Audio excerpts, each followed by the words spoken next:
Welcome to the Post Credits Podcast, where we talk about movies after the credits roll. My name is Jesse. I'm Max. And I'm Logan. And today on the weekly spoiler review, we are lost on a deserted island with nothing but a knife, our wits, and a podcast studio as we review Sam Raimi's first R-rated film in 26 years, Send Help. Wow. That was a great intro also. Thank you. So as previously mentioned, Sam Raimi has not made an R-rated movie in 26 years. His last one was The Gift from the year 2000 with Cate Blanchett and Keanu Reeves. Since then, he's made 3 Spider-Man movies, 1 Drag Me to Hell movie, 1 Wizard of Oz movie, and 1 Doctor Strange in the Multiverse of Madness. So I think I know people really like the Spider-Man movies, but I think it's fair to say that Sam Raimi's 21st century output has been disappointing. Yeah, he's not a guy that cranks a bunch of stuff out, and it seems like the stuff he has cranked out, say for the Spider-Man movies, haven't been, I guess, like the most wonderfully received. I guess the question begs: Does Send Help is Send Help going to be the one? I guess we'll keep listening to find out to that one. Yeah, and we care about Sam Raimi. I mean, he was a big horror filmmaker, 80s, 90s. He did The Evil Dead, Oh, I love Evil Dead. 3 Evil Dead movies, The Evil Dead 2, and then Army of Darkness, as well as some other assorted things. He did Darkman, he did Crime Wave, a bunch of stuff. The Quick and the Dead, his horror western. And then, turn of the century, he has not been doing a whole lot. And when he has, it's been, disappointing. And he hasn't gone back to R-rated horror in a while. His last horror movie was Drag Me to Hell, and that was PG-13. Oh, was it? Drag Me to Hell? Yeah. Oh, I didn't know that. Thought it was rated R. But No, well, it came out in 2009. Oh, yeah. So that couldn't have been rated R then. Right. But yeah, since Drag Me to Hell, he's only done 2 movies. It was Oz the Great and Powerful and Doctor Strange in the Multiverse of Madness. Which, Doctor Strange in the Multiverse of Madness, I feel like was not directed by him. Yeah, or at least parts of it were not directed by him. Most of the movie was not directed by him. It's one of the most obviously studio-meddled products of all time, I think. Yeah, absolutely. I mean, the fact that the script of that movie was rewritten 35 times or something. Yeah, Remember that it's sad that number is actually close to what it actually ended up being. And you can tell that movie's an utter and holy mess. Let's ask the question that we always do ask on the weekly spoiler review. How did y'all hear about this movie? I'll start with this one. I guess for me, I guess I'll start off with my background with Sam Raimi. I'm a huge fan of his filmography, at least the movies I've seen from him. I kind of alluded to this at the beginning, and if you watch our most anticipated movies for 2026 list, you know that I'm a massive Evil Dead fan, especially Evil Dead 2, which is my favorite of that franchise and one of my favorite horror movies in general that Sam Raimi did. Also really like the original, and I like Army of Darkness as well. Big fan of his Spider-Man movies. I've always preferred the first one to the second one. I know it's maybe a hot take, but I've always preferred the original Spider-Man to Spider-Man 2. Spider-Man 3, not great. Even Sam Raimi himself hates it more than anybody else, largely because, the Venom stuff was, studio mandated, and it was clear that he didn't understand how the character worked, and he openly admitted to not understanding how the character worked. And then, his 21st century one hasn't been great. He's not a guy that's known for producing or, constantly putting out movies like some other directors do. I have seen his last 2, or including this one, his last 3, I should say. I have seen Oz the Great and Powerful. I watched it for the first time, I think a little over a year ago, when Wicked was coming out, because I was trying to get The Wizard of Oz in. Didn't care for that movie very much. But I feel like that, and then Doctor Strange and the Multiverse of Madness, they feel like studio products. They don't feel like Sam Raimi movies. More so with Oz the Great and Powerful, I would say. Because at least Multiverse of Madness, you get some hints of Sam Raimi, with the eyeballs and, the zombie stuff. But both films are not studio meddles, or I guess both films had significant studio meddling with them. But naturally, when I heard he was doing a standalone R-rated survival thriller called Send Help with Dylan O'Brien and Rachel McAdams, I was very interested in this movie. And, yeah, I've just been kind of following it ever since. Yeah, I can't say I'm too familiar with Sam Raimi in general. I've seen his Spider-Man stuff. That's pretty much it for me. So hearing about Send Help and Sam Raimi, I mean, I've heard the name, so you know, is not too much to say really. I mean, I saw it in a trailer. Yeah, when I was looking through the 2026 release schedule, as is my wont, as I tend to do, and I found a movie called Send Help, and I was curious about it, and I clicked on it, and then it said directed by Sam Raimi, and I just remember thinking, why the hell is nobody talking about a new Sam Raimi movie starring Rachel McAdams that's coming out next year? I was just surprised how little I'd heard of it that I had to, learn it from the Letterboxd 2026 releases page. And yeah, trailers came out for it. I thought they looked. I kept going back and forth on whether or not I liked the trailers or didn't like the trailers. Like when I first saw one, I was like, yeah, it was bad. And then I saw it again, and I was like, okay, that was actually pretty good. And I saw it again, I was like, no, it's bad. And I ended up flip-flopping so much in my opinion on Send Help that it didn't make my most anticipated. But it did make Logan's. Yeah, it did. I almost forgot about that. Yeah. I forgot also. Which spot did I put it in? Number 10. Number 10. Yeah. Number 10. Yeah, and if you look at our, like in the description of that episode, we have our combined most anticipated as well. And on that list, Send Help ended up at number 24 out of 45. So basically right in the middle. And initially I wasn't going to see this in theaters because Iron Lung came out that same day. Oh, yes. I forgot about that. Yeah, so this is a rare occasion on the Post Credits podcast, I'd say, that we are actually reviewing a movie that came out last week and not this week because it was the Super Bowl weekend this past weekend. Congratulations to the Seattle Seahawks. So nobody wanted to release anything. So it was between this and The Strangers Chapter 3. I don't even know if that actually came out, but we haven't seen any strangers except Max has seen Prey at Night. Yeah. So Send Help. We decided to go with Send Help. So we're a little late on the uptake to this, but hopefully we ended up liking it. All that being said, is there anything more in terms of pre-release that we need to cover? I don't think so. I guess just cool seeing Dylan O'Brien and more stuff. He was in a movie called Love and Monsters that came out in 2020, which, obviously 2020 for movies wasn't great. But that's a movie that if you watch the trailers, if you look at the poster, it doesn't look great. But if you watch it, it's actually really good. And he was the star of that film. So it's one I constantly recommend to people, and I did like him in that movie. So always seeing more of him, or at least the fact that he was starring in this a Sam Raimi movie was cool to me.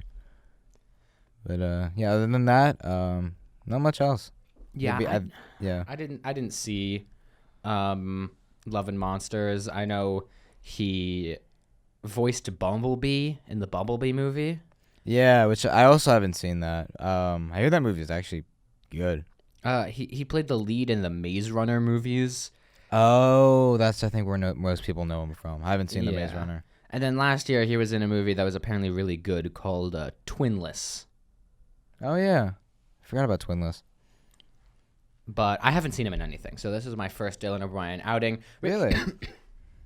Yeah, my first Dylan O'Brien was this, and then Rachel McAdams I've obviously seen in plenty of stuff. Yeah. All right. Rachel McAdams also worked with Sam Raimi on Doctor Strange in the Multiverse of Madness. Yeah, she did.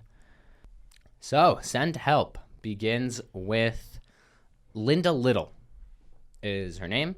She's played by Rachel McAdams, and she works at this company that does some stuff. Paperwork. Yeah.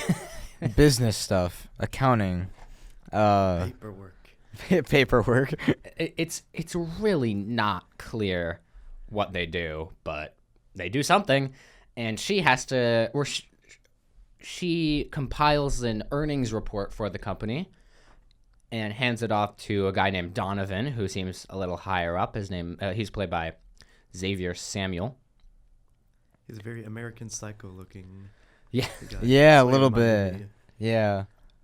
Yeah, and he steals her work, which just kind of sets up the core conflict of Linda Little's position in this company, which is to say, very, very low on the corporate ladder. But the former CEO of the company, Mr. Preston, has unfortunately passed away.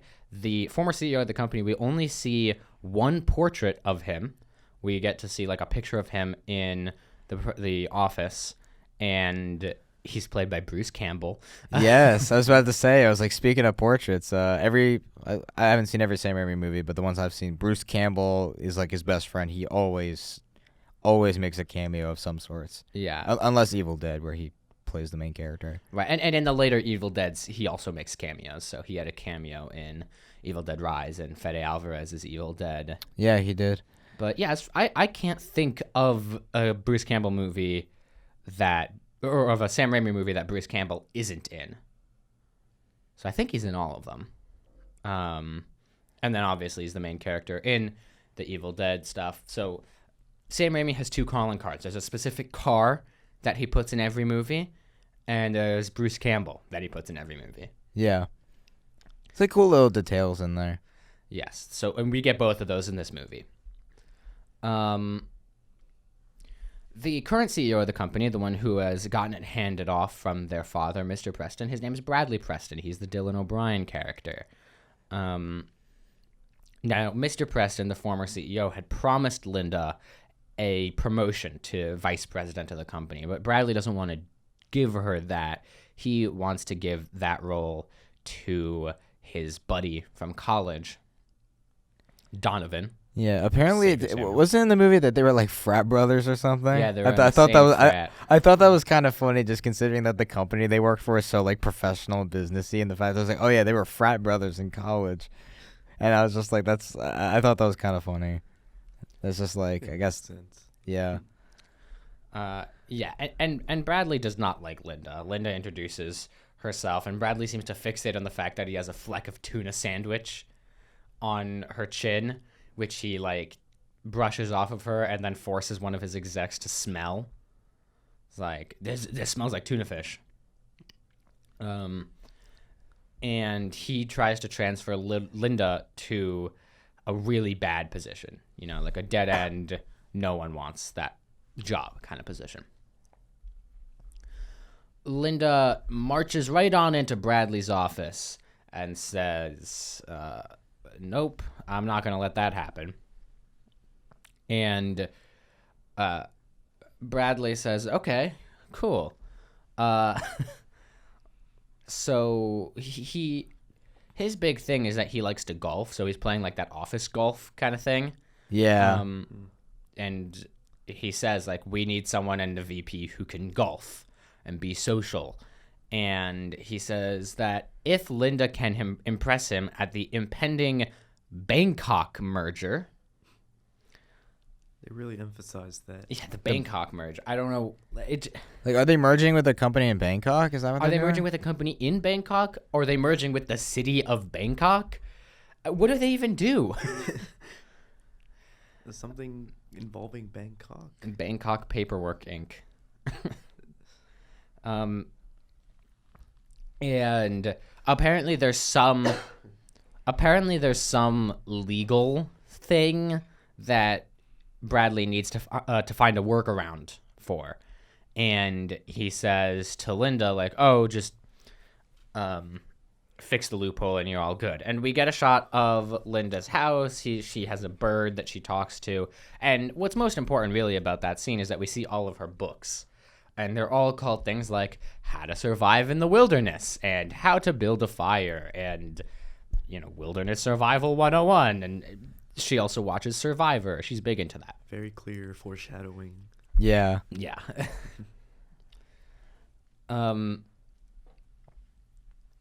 And so they get on the plane. Dylan O'Brien seems shocked that she actually showed up. And she actually figured out the loophole, and she's going to do a write-up on the plane. And Dylan O'Brien and his buddies are Donovan and Chase. Chase is played by Chris Pang. And also, she doesn't come with him, but he has a fiance named Zuri, played by Edel Ismail. Donovan finds Linda's audition tape to be on Survivor and plays it for the other corporate guys, and they're all laughing at her. She's wearing her headphones so she can't hear, but then when she takes off her headphones because she's done with the write-up, she hears, and she deletes the document with the write-up. Not that it's going to matter for much longer because they're flying through a huge lightning storm, and this is a line in the trailer, but Dylan O'Brien goes, "All right, time to put on your seatbelt if you're a bitch," and then the door flies open, everybody gets thrown out of it, and the plane crashes. So, yeah. Yeah, fun little stuff there. You got like the buddy of Dylan O'Brien who's like grabbing onto her. Yeah, Donovan is grabbing onto her. Linda stabs him with a fork. He gets like hanged outside the plane. With his tie. Yeah, classic Sam Raimi image as it pans up and shows like the deceased body there. Yeah, the imagery in this movie is not as intense as something like Evil Dead 2, but there are moments where you can say, "Oh, that's Sam Raimi right there." Yeah, and that's one of them. John was like, "There he is." Yeah. And it's also important. Linda stabs him with a fork because Donovan was trying to choke her, so that he could get her out of her seat. Yeah, take her seat, which is like crazy. You would do that mid-flight, but mid-crash. Mid-crash, yeah. Mid-flight. Mid-flight. That's understating it very. Yeah. I guess they're flying, but he's not like one of those ladies with their kids that just like goes up to a random passenger and be like, "Hey, can we switch seats because my child wants to sit next to the window?" Like, no, it's very much not like that. This flight is characterized by how not long they're going to be in the air for. Yeah. Linda ends up waking up. Ends up waking up on a beach somewhere in Thailand, we presume, because they were going to Bangkok. I don't understand how they got that close to Bangkok in that quick of a time, because she wrote one document. They watched a 20-minute video, and if that. I mean, I think she's just very slow at typing, and they're and what are they watching it in 0.25? Yeah, but they managed to get to Thailand. It's not that important that they're actually in Thailand.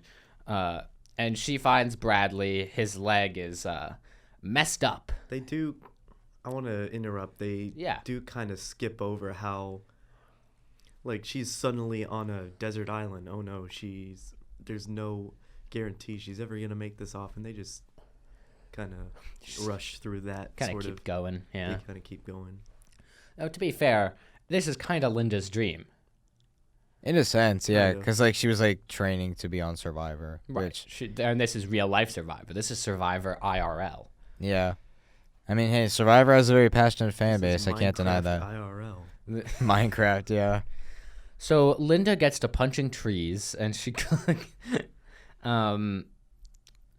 Linda manages to make a shelter with some good leaves as roof, and she says like you need 3 things: food, water, and shelter.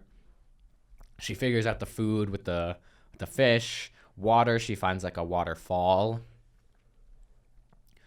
And Bradley can't move. His leg is too damaged. And he says when he wakes up, he's like, "Oh, Linda, why were you so focused on like gathering fish? You could have made a distress signal." Which is a reasonable thing to ask. I would disagree. Yeah, I mean, like, maybe not, like, the first thing you would do if you're stranded there, but at least... You know nothing about survival, which clearly he doesn't. Yeah. That's the thing. It's a question of rescue versus survival, right? Like, yeah, rescue is going to be great for you in the long run, but until you have a constant source of food, a constant source of water, and a solid shelter, it's not going to do you any good to lay out sticks and spell help. Which, they kind of do have a constant source of food. Let's emphasize that point a little bit. Like, as we'll later see, it's a very abundant island for one reason or another. Yes, the island... A lot of food, a lot of fruit, a lot of fish. The island is very abundant, but this is at the point where they don't necessarily know that yet. And by the time Bradley wakes up, we're, like, just getting to the point where we can agree that the island is fairly abundant. Yeah. And this is before they know just how abundant this island is. And, yeah, so... Bradley treats her like his employee, and Linda's like, okay, you can manage without me. And she abandons him for a couple days. This movie treats time like it's absolutely nothing. It's really amazing. It's like days pass by in montage for one bit, which it gets more and more prevalent as the movie goes on. There's a point where we skip like 2 months in between cuts, and there's not really any indication of how long this thing's been going. Maybe like one thing of dialogue in between. Maybe, yeah. So Bradley can't get water at all. Linda knows how to collect rainwater and coconuts. He doesn't. And so Linda then goes and gives him the water.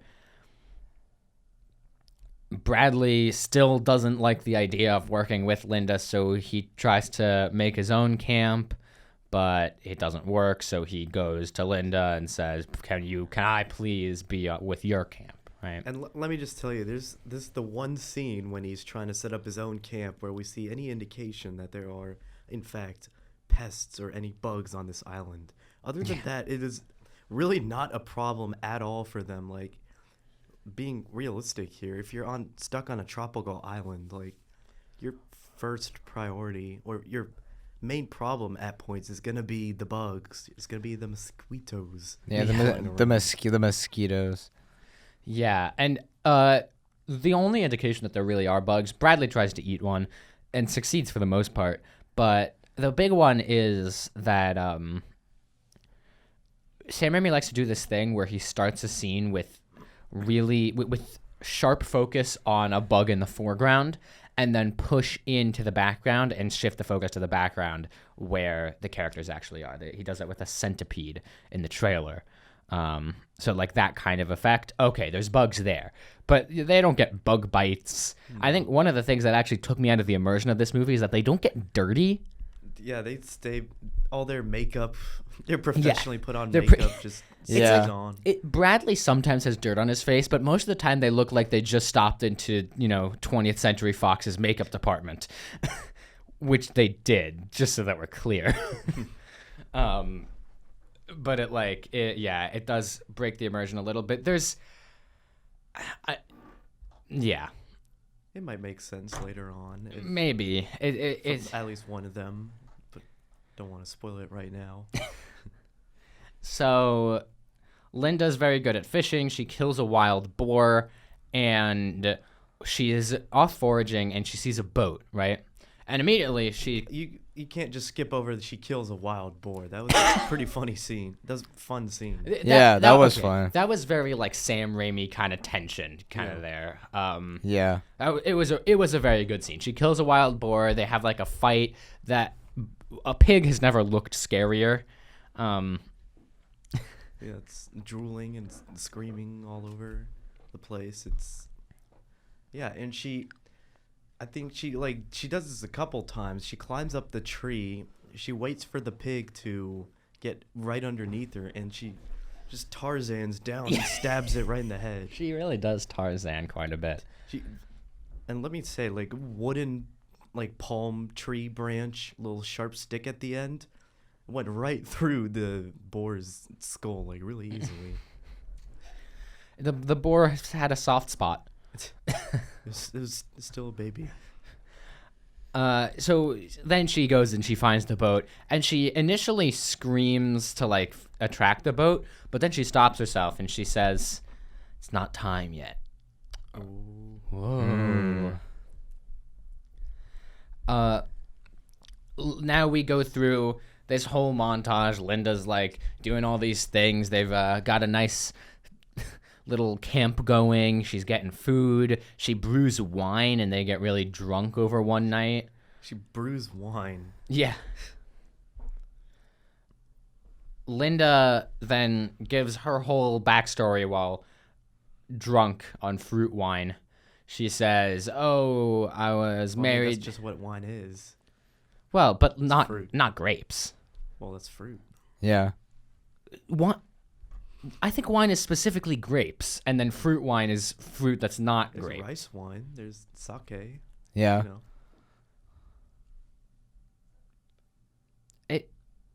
Can't combat that one. Okay, well, she calls it toilet wine, and toilet wine is a separate article on Wikipedia. So I'm Could gonna. have said toilet wine at the very beginning. But Very it's not. important But it wasn't brewed in a toilet. So Well, she calls it that, so talk to her about it. I will. call the studio. Rachel McAdams, you'll be getting a strongly worded email in the mail. I'll print it out and then mail it to you. On the I was island. about to say, where else would the mail go? So Linda talks about her previous relationship. She was married to a very abusive man who would always get drunk and then try to drive. She would hide the keys, and then one day he got so mad he did some horrible, horrible things that she doesn't elaborate on, and he lets her she lets him drive drunk, and he immediately crashes. Like, it's the one time. He just, which suggests how drunk he was, you know? Bradley says, "Oh man, that's horrible. I'll cook dinner for you tomorrow."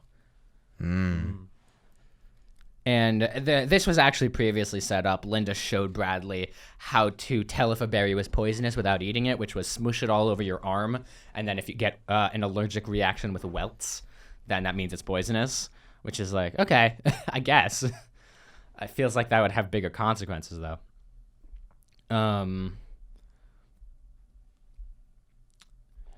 And he spikes the food with those poisonous berries.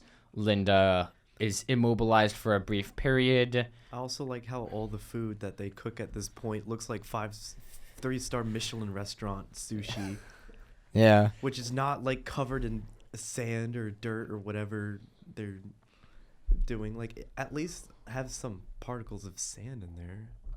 Yeah. It's very Very kind of very kitchen do they have on very this beach? pristine for being stranded on an island.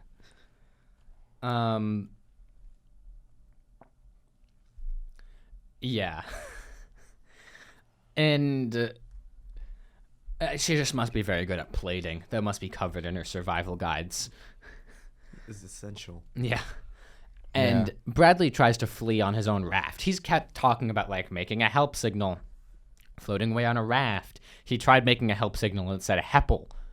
Like, you put the P before the L. I don't even know how you do make that that? mistake. Whoopsie. So why did he need a poisoner to get the raft out? Well, because she would have tried to stop him. Because she keeps saying, "Oh, don't do the raft. The raft's a bad idea. Don't do the raft." She would have let him. I mean, maybe. I mean, given how badly it goes, probably. But I don't think he knew that. This man hasn't had a thought in years. As we'll see right now. Yeah, because he He goes. doesn't get like 5 meters from the shoreline. Well, he gets past the first wave and he's like, yeah. And then he gets past the second wave. He's like, yeah. And then the third wave splits his raft in half. And then the largest wave just.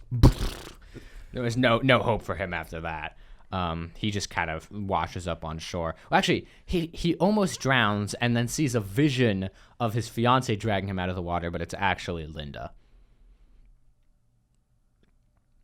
Because Bradley didn't give her nearly enough to kill her or even to knock her out. So Linda makes him some food so that he could regain his strength, including some octopus. So octopus kebab. And he eats it, and he's immediately paralyzed. Okay. She says that it is a blue-ringed octopus. Wouldn't it be more dangerous than that? Wouldn't Isn't just it? Oh paralyze my you? god. Gosh. The blue-ringed octopus is one of the single most dangerous animals. How did she ever. catch one? First of all, how did she catch one? Yeah. If it touches you, it could kill 26 people. Well, if if you- it touches 26 people, One bite can kill 26 people. does it bite? Or does it you just touch it? I don't think they bite. Yeah, they bite. It has a beak. Was that its main Yeah, but intention, though? Is that how you get poisoned from that? I mean, yes, partially. I thought you just touch it. Yeah. You just squish it on the head and you die. Well, I mean, what? Either way, he eats it and only gets paralyzed. While blue-ringed octopuses are toxic enough to kill humans with their bite, they have never known to be aggressive towards people. Any bites sustained are thought to be in defense of being picked up or stepped on. So yes, they bite. When it finds its prey, it will either inject its toxin into the animal itself or into the water around it. It's a paralyzing neurotoxin, which is fatal because it's the strongest poison of any like water animal. And he takes it like an absolute champ. It would kill him before this scene ended. And this scene is Linda's like, all right, I'm gonna castrate you now. And it's like, it's such a, I didn't like this scene. It's like trying to be something. There's blood, but it's like it's just a medium close shot of Bradley going, and then like he gets splattered with blood, and then she's like, nope, I was actually just stabbing a rat. Where'd she get a rat? It looks like she was stabbing his balls. Yes, that was the intention. Yes, no, she was gonna castrate him. That was the idea, but she was actually just stabbing a rat. Stabbing a rat. You do.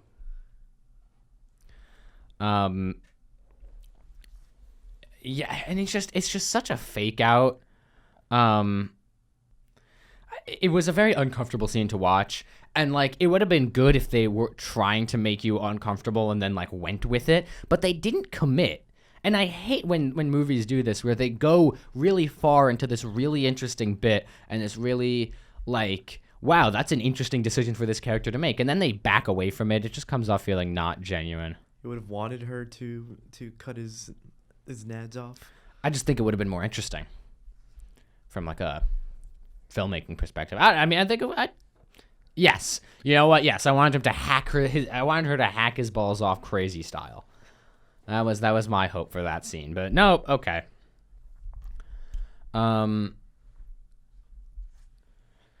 So she's her thing is now she doesn't want to leave, right? And so he just kind of has to work with her because there's not really another choice. She could kill him if she wanted to. And she points to these like mountains that have an X, they like form an X with their peaks, and she says, "Don't go over there. There's poisonous stuff over there, poison ivy and such." Foreshadowing. Yeah. And the power dynamic has shifted. Linda is now the one in charge. There's this really like horrifying scene. This is one of the better scenes in the movie where Linda says, like, Bradley's begging to come back to her camp, and she says something that Bradley asked an employee, like a new hire previously, and she says, how far and beyond, or just how above and beyond? Oh yeah, and he takes his shirt off, which is horrifying because it insinuates, it implies, it suggests that he was sexually harassing his employees on day one of being CEO. Day one. And it tracks given the let's say types of people that he lets into his office, usually these very conventionally attractive women, right? And if that's the correct answer to that question, holy shit, what an asshole. So, yeah. But then, Linda sees a boat coming up on shore, and this one is inhabited by Bradley's fiancée, Zuri. And she organized her own search party, right? She says the search party was called off, and so she organized her own with a native boat captain. And how long have they been stuck at this point? Like 5 or 6 months. They look fine. The boat captain is played, and I'm going to mispronounce this name, and I'm very, very sorry, is played by Thaneth Warakulnukuro.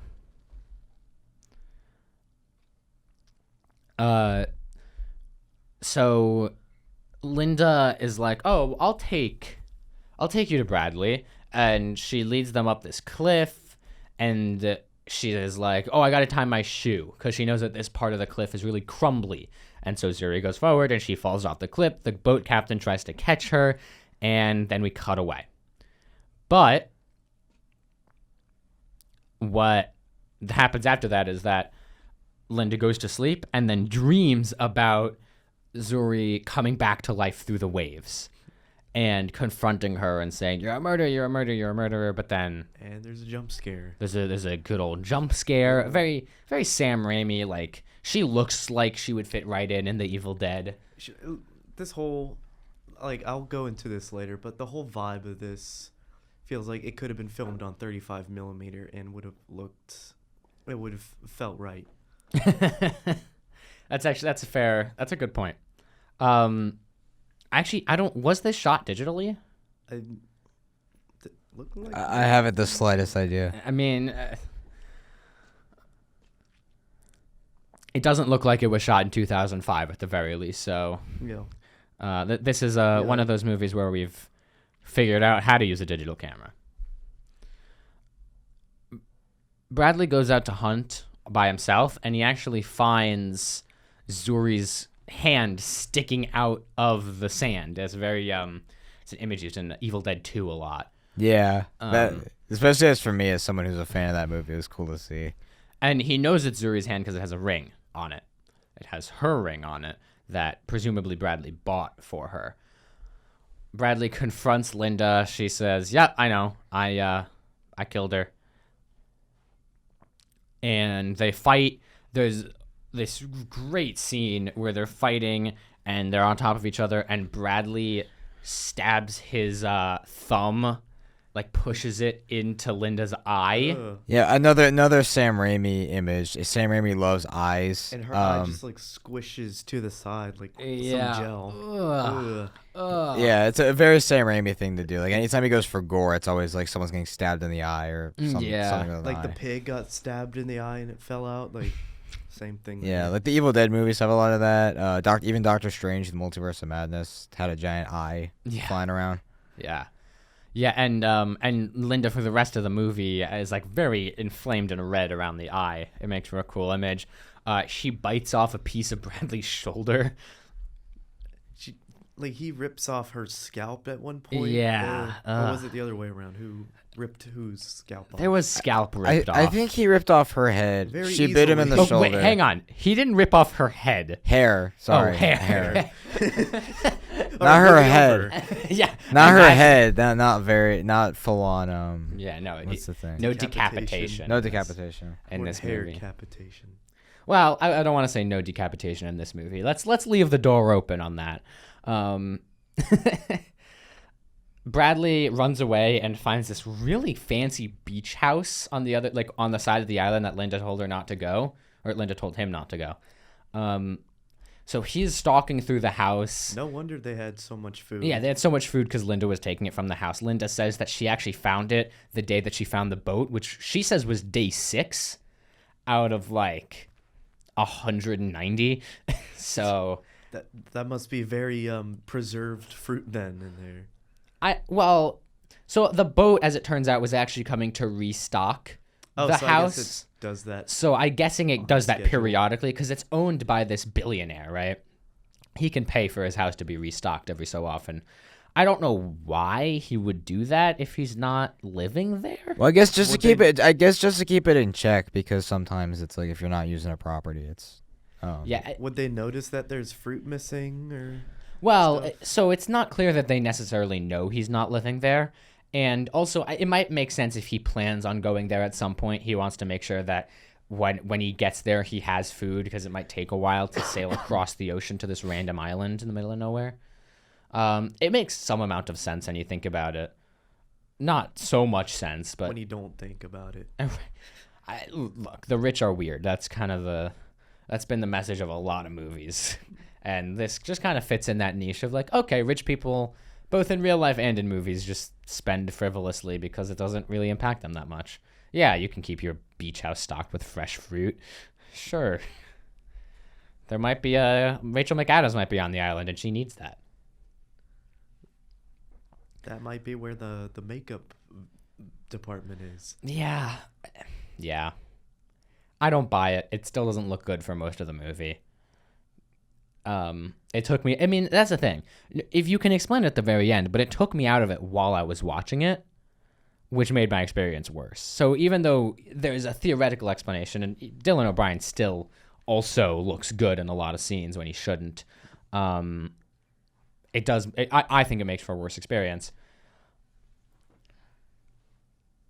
And I guess makeup is also being constantly stocked in that house. I don't know. In case it goes bad, you need fresh makeup. Well, okay. Makeup does have expiration dates.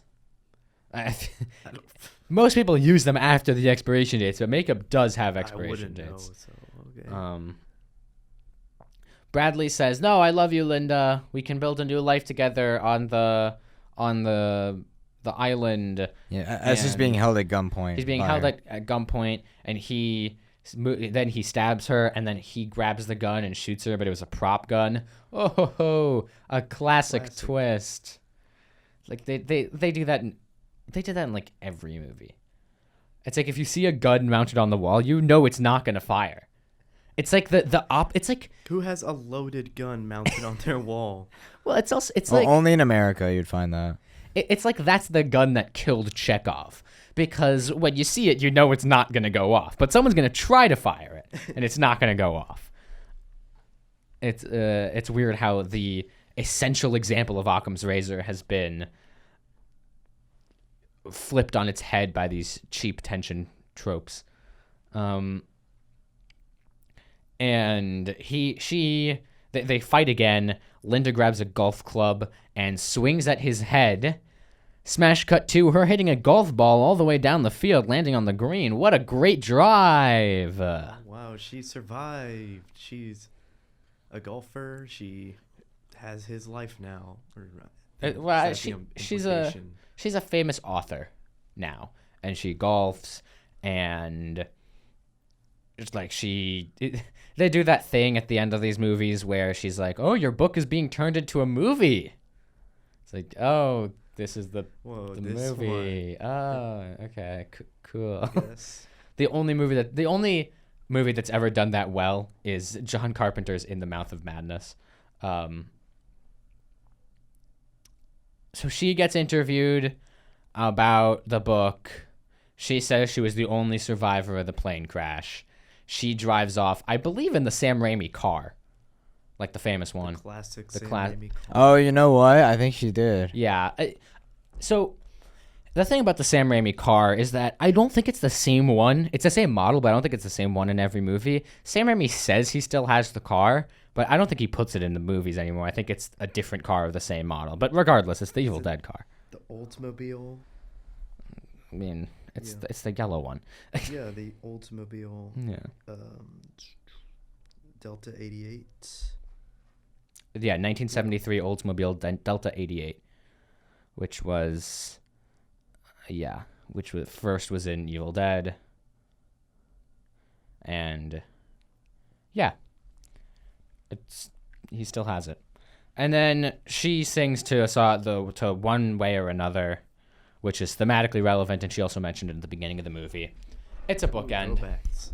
And then the credits roll on Send Help. Yeah. Yeah.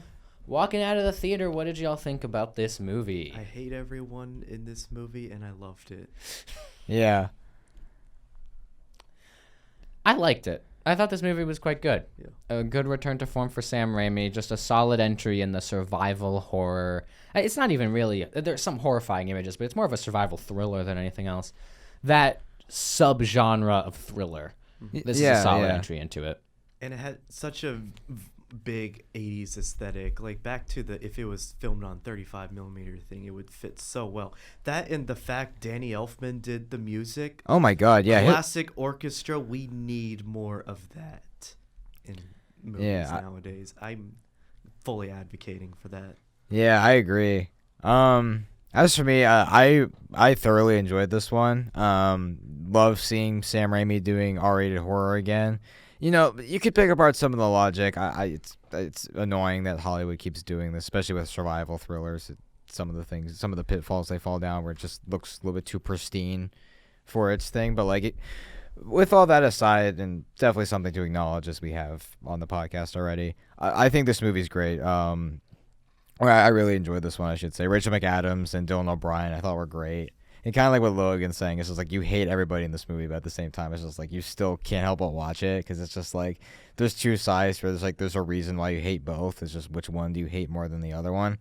And then obviously like, Danny Elfman's score, it's fantastic. I mean, he did the Spider-Man, Tobey Maguire movies. He did Michael Keaton's Batman, did Nightmare Before Christmas, even voice acted in that movie too. Yeah, I mean, Danny Elfman's score definitely stands out. I just feel like which character do you hate the most, right? There are some situations in which it works. Take The Prestige, for example, where the ways that they keep one-upping each other are equivalent, you know? It gets equivalently worse each time you spend time with these characters, and by the end, they each have their own twists that put them in a position of, wow, these people are really, really bad. I don't think this movie does that in the same way, and it feels like there's no way that I'm going to end up hating Linda less than Brad or more than Bradley.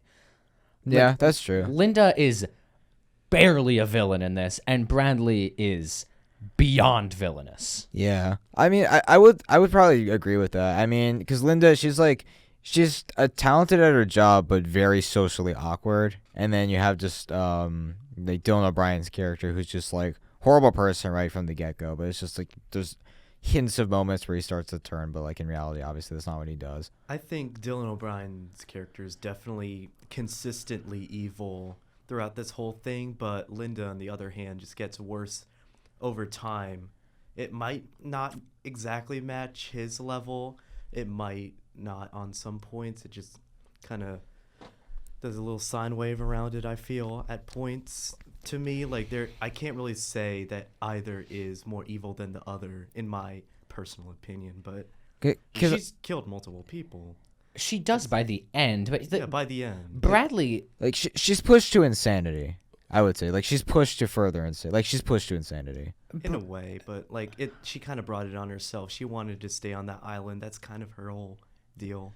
Bradley keeps feigning at being a good person until the climax of all of his scenes ends in him being a bad person. Linda keeps feigning at doing bad things, but at the end of the scene, she's revealed to be a good person until the very end, in which she does two bad things back to back. Yes, she does kill those two people. That is an, like, abhorrent thing to do, but the way that the movie frames it makes it feel like it's not that big of a deal. And then by the time we get to the house twist, it feels like we are supposed to be caring a lot about that. And I just don't buy it.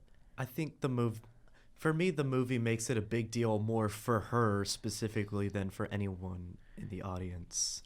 Yeah, so when you say you don't buy it, like, what's the it you're talking about? The it I'm talking about is that Linda's actions and the twists that make her evil put her anywhere near Bradley's level, because Bradley spends the entire movie taking her legitimate, like, her hospitality, and even before she finds the boat, she is absolutely rocking it with the campsite, you know? Yeah. She's building, she's finding food, she's finding water. For Christ's sake, she kills a boar. Oh, she kills a wild boar for him. And he continues rejecting her hospitality. He poisons her. When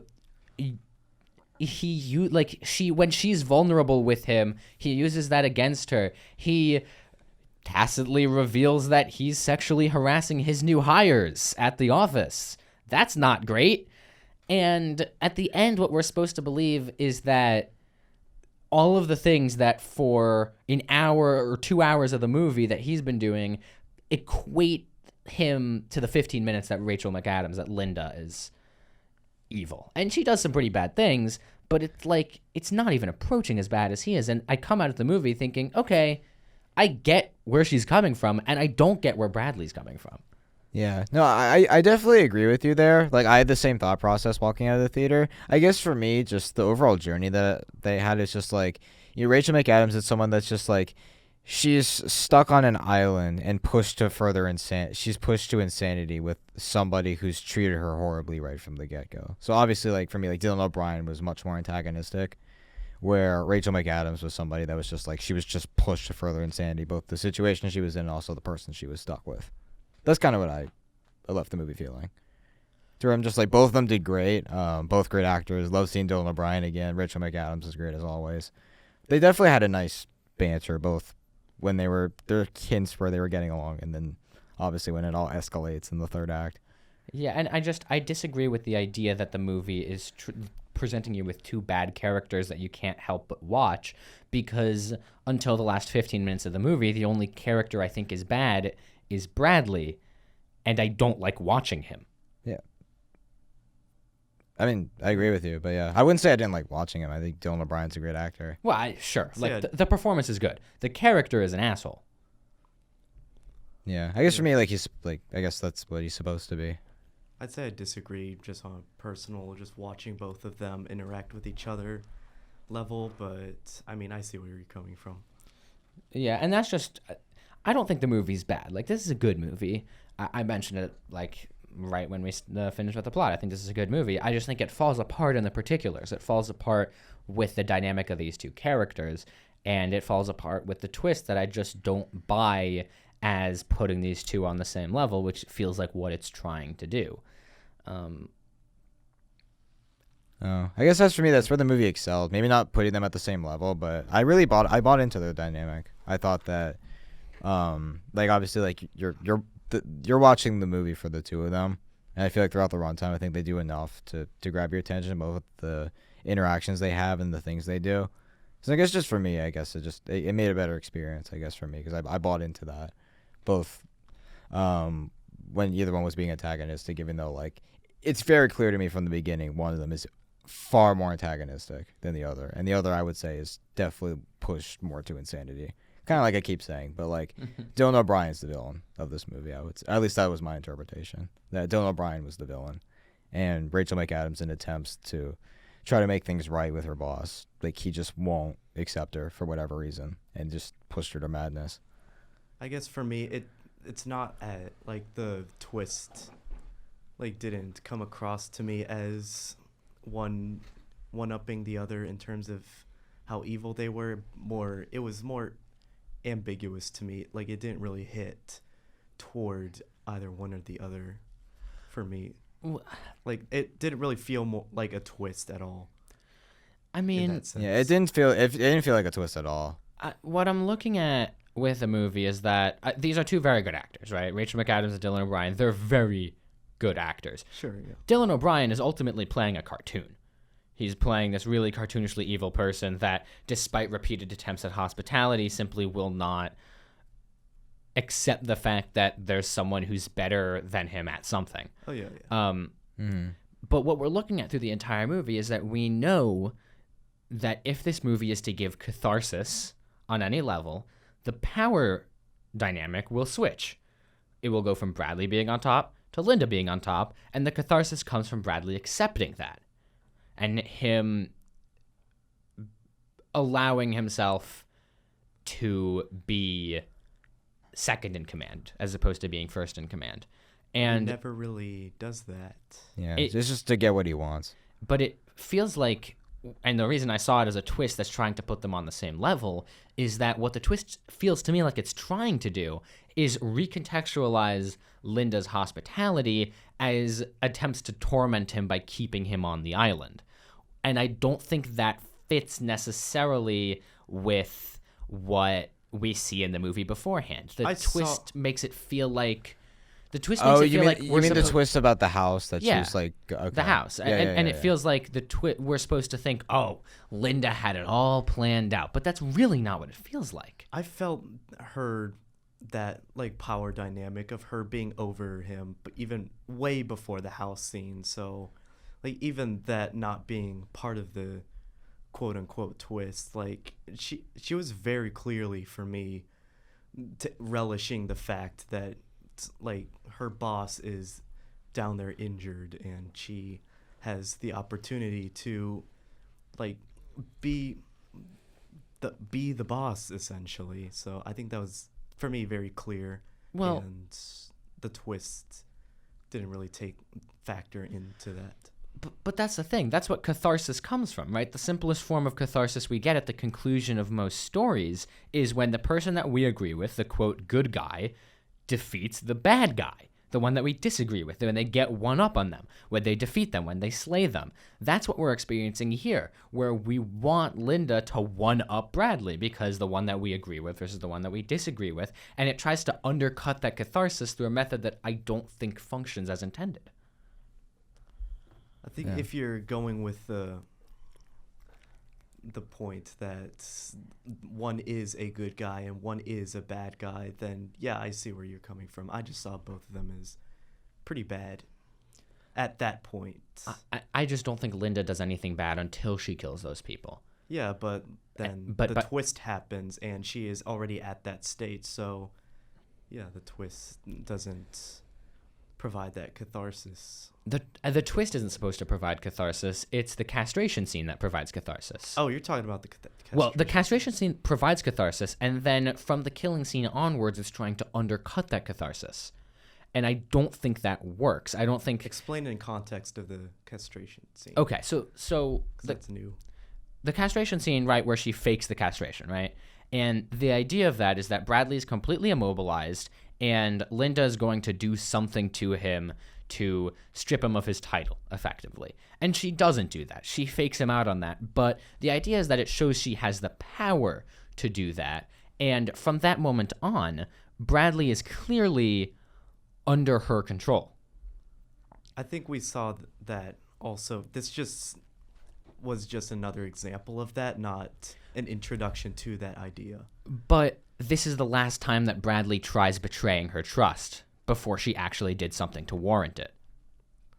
This is right after he tried to poison her, which feels like, okay, he didn't learn anything from her, and now she's going to get her ultimate revenge on him.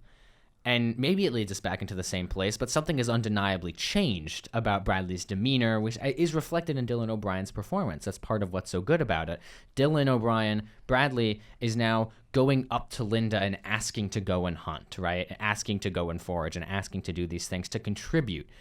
He is now changed from the one in command to the one being commanded, and that's where the catharsis comes from, which is then they're trying to undercut it with the murder and then with the house.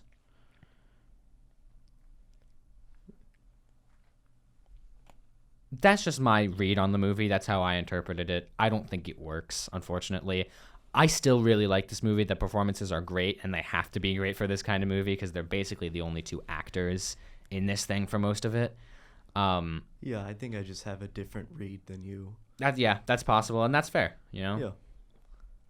Yeah, I guess even same for me. Like, if I say my thought, like, it'll just reiterate everything I said in the past of just what I thought. Yeah. About that sort of thing. Yeah, and I just wanted to make myself clear because clearly there wasn't. Yeah, no, I hear you. Yeah. I mean, yeah, fair take. Absolutely. I mean, both takes are definitely fair. Yeah, and but frankly, I'm really happy with this movie. Yeah, I'm really happy. Overall. And it's cool to have discussions like this with a movie. Like, what kind of movies like this do we have a discussion where you have like an interpretation of something? Yeah, no, I'm really happy that Sam Raimi is back and making a movie that feels like him. It feels like a Sam Raimi movie. Yeah. It does feel very Sam Raimi. Like, I definitely, like Multiverse of Madness, like, there's, like, he, like, squeaks in a little bit. Like, you get an eye creature floating around. You get zombie Doctor Strange in one part. But it doesn't feel like a Sam Raimi movie. It feels like Kevin Feige took over. A lot more grounded in that sense. It feels like a Marvel movie feigning towards a Sam Raimi movie. Yeah. Whereas this feels like a Sam Raimi movie. You know, this is the Sam Raimi. Pure Sam Raimi. Yeah. And of his last 3 movies now, like, this is without question better than his last 2. Like, not even close. Because you got this, you got Oz the Great and Powerful and Multiverse of Madness, and then you have this one that I'm just like, without question, definitely better than those 2. Yeah. And it's good to see him back doing this thing. Maybe, you know, just like great movie will end up in my top 10 of the year. Probably not. But I'm glad to see that Sam Raimi's back to doing R-rated horror again. Yeah. All right, so ratings. What are we giving this one? You can start. I'm giving this 4.4. 4.4? Yeah. Nice. Pretty good. Fair scale. Yeah, I I'm in between a 4 and a 4.5 because I did quite enjoy this one. For now, I'm gonna go with a high 4 on this one. I thoroughly enjoyed it. You know, if you break this movie down logistically, does the final twist work? You know, people have different interpretations, kind of like what we were talking about. It Logic depends on how you see the characters and the themes play out beforehand and how that factors in. Yeah, exactly. I think that's where we're clearing up here. Yeah, because it's like, are both of them evil or one of them evil? Does the twist work in and of itself? You know, there's different ways you can look at it. And then, you know, obviously like survival logic, like with the, you know, blue ring octopus thing and like Flies. yeah, the flies and the makeup. Like if you really dissect it, it doesn't fully work. But I You can thought only do so much. yeah. But yeah, I thought this was a fun movie. So high 4 right now. Definitely one of the better movies I've seen this year, at least thus far. This is a low 4. It's good, and it's not the worst thing I've seen this year. But even just from January, like, I'd rather watch Primate. Oh, really? I'd basically rather watch anything from January over this movie again, just because I don't think the ending functions in the way it's supposed to. It's a good time for the first hour and a half, and then I think it sort of falls apart. I don't think the ending quite works, which is unfortunate because it is a good time for the first hour and a half. But yeah, you know, if I don't see any movies worse than this, it's going to be a fantastic year, you know? Yeah. So 'Cause, you know, it's good. It's funny that you mentioned the rewatch because for me, of all the, at least in terms of rewatchability in January, this is actually, I think, the most rewatchable movie I've seen in January. At least the best. I don't know. This and Bone Temple were both really good in my mind. But like of the ones in January, like if I was to pick something in January from this year to rewatch, maybe it's just my taste, but I would pick Send Help first. Maybe that's just me. I'd pick Primate. Just Primate. really I mean, I'd pick Iron Lung, and then I'd pick Primate. Speaking of Iron Lung, we have a comment on our weekly spoiler review of Iron Lung. Ooh, Iron Lung. Oh yes. Yeah. Let's read the Right. comment. Yeah, that was a fun episode. Yeah. From whom? Very This, in depth. this Yeah. comment comes from @thendovanika8952 on Friend of YouTube. the show or newcomer? This is a newcomer, first-time Nice. commenter. Welcome. If you, I don't know what you've commented on. You haven't commented on anything before, but if you're listening to this because you liked the previous episode, welcome. Thank you. We're really happy that you wrote in. We love comments. All right, let's read. Guys, the reason the oxygen ticks up... speaking of, this is going to have spoilers for Iron Lung. Oh yeah. Just If get you- that out of the way. If you haven't seen Iron Lung and you're listening to this, click off. Come back later. If you care about spoilers for Iron Lung, we're about to spoil it. Our audience, put your listening ears off. Us, put your listening ears on. 'Cause I want to know the weirdness of this. Yeah. Guys, the reason the oxygen ticks up and Mark survives so long in the ship actually has a simple explanation. Blood, specifically red blood, Has oxygen in it. carries oxygen. As it Knew it. enters the ship and Knew it. evaporates, it releases that oxygen, creating enough breathable air for Mark. I knew it. I had kind of a Um, feeling because oxygen and blood have you know that relationship, but Yeah, so Yeah, so- yeah. I wasn't really sure. So I'm glad oxygen... I'm Yeah, proven right in interiorly. oxygen carries... or blood carries oxygen by attaching it to the hemoglobin, Yeah. the protein Us in the blood. bios. Yeah, I haven't heard that. I haven't heard that term in a We heard minute. for bio majors. Yeah, bio for bio majors. Neither of which we are. Yeah, I haven't taken biology since my freshman year of high school. Oh, it's So bear with me a little bit. Yeah. So I think the only reason that maybe I didn't pick up on that, because like, yeah, you're right, blood has oxygen, is that how much blood, first of all, we know there's blood getting in the ship. How much of that is evaporating? Because I was It's about not to say, hot I mean, enough. He says it's hot in the ship.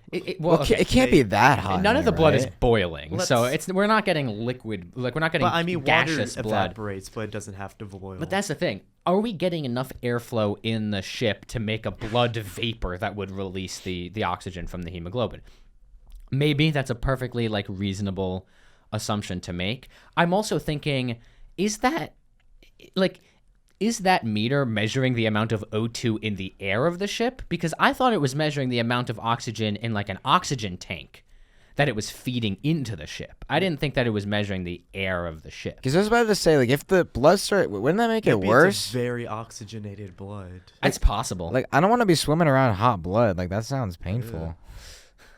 well, I mean, I wouldn't want to swim around in any temperature blood. Let's be honest. Yeah, that's true. I should have probably specified that before I said ice specific. cold blood. That's Ice how cold. that's how I prefer my blood for swimming. Like a true Finn. I mean, yeah. So I mean, that could be it. I figured it was kind of like like an eldritch thing. Like, oh, this isn't supposed to be happening. But it is. That's kind of the feeling I think that we're getting a bunch.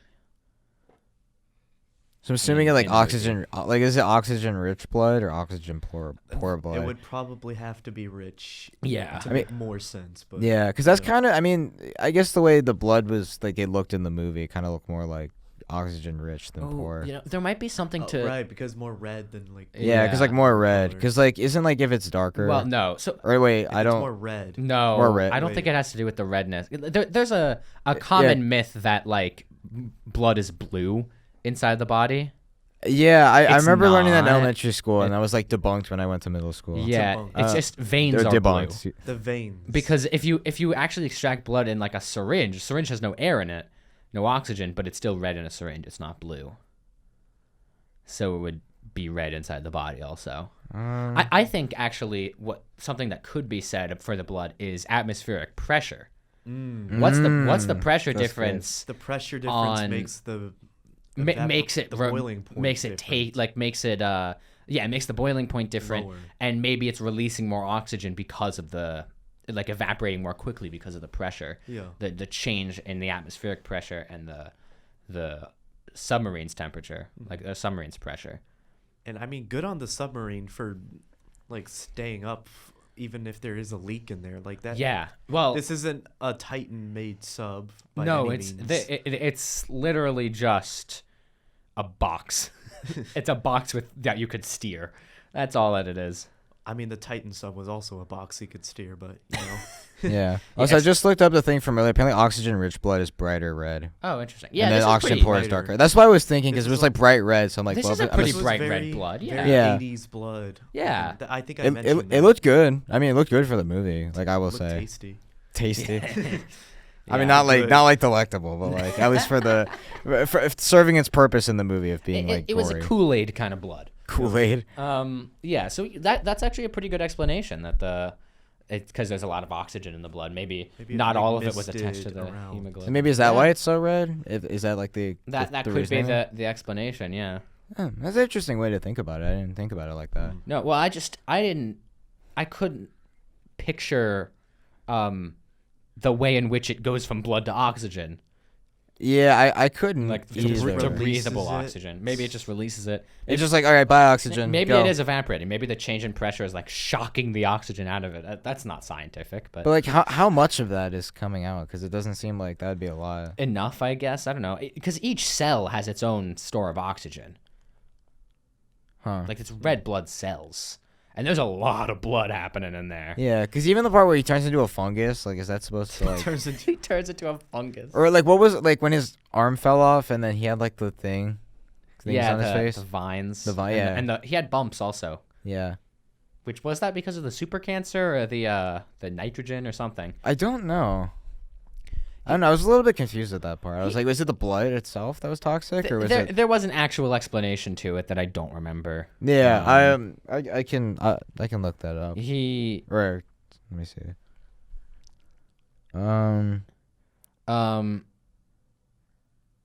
But yeah, also like the vines and stuff and the Yeah. flesh. Oh, that could be it. Because there's flesh inside the ship. So and could it be oxygen releases into tissues.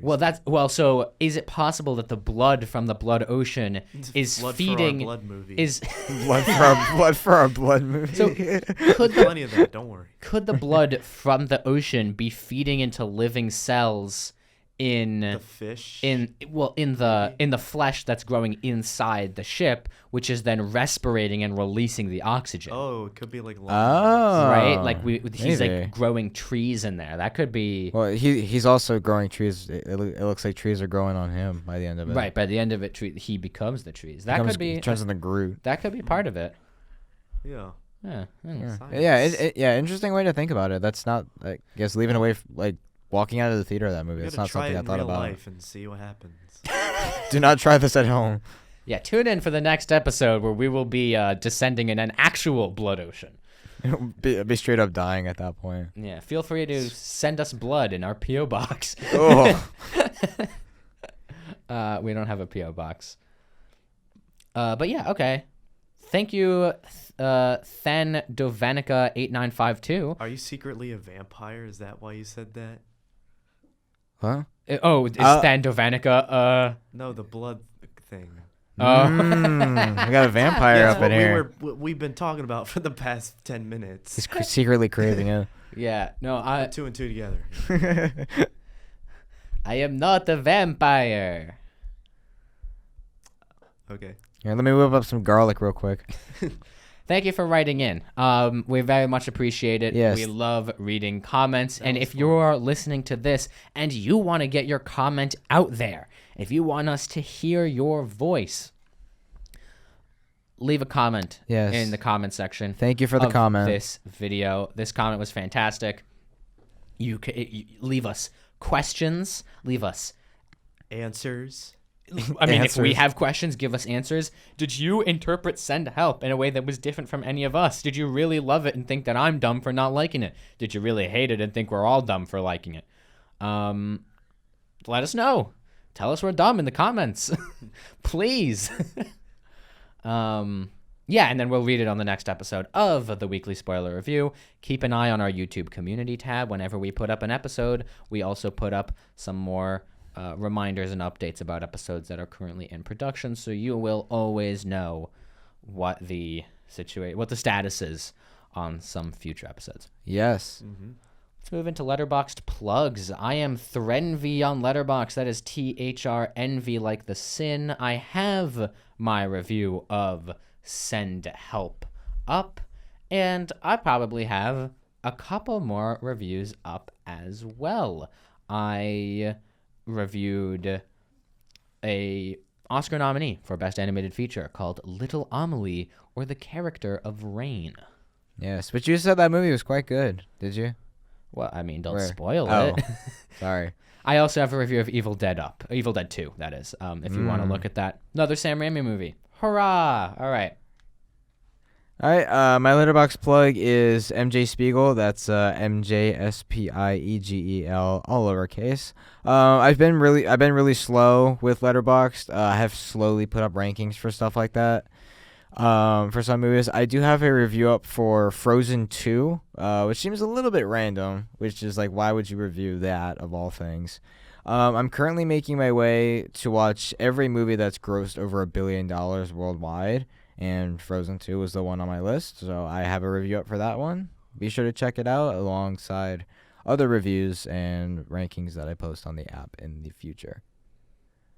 Yeah, and on Letterboxd you can find me at Invaded Films. That's INVADEDFILMS. I have reviews. I have movies that I've watched. What else do you need? Nothing else except for a little SOS marker telling any passing boats that we need Heppel. Roll credits.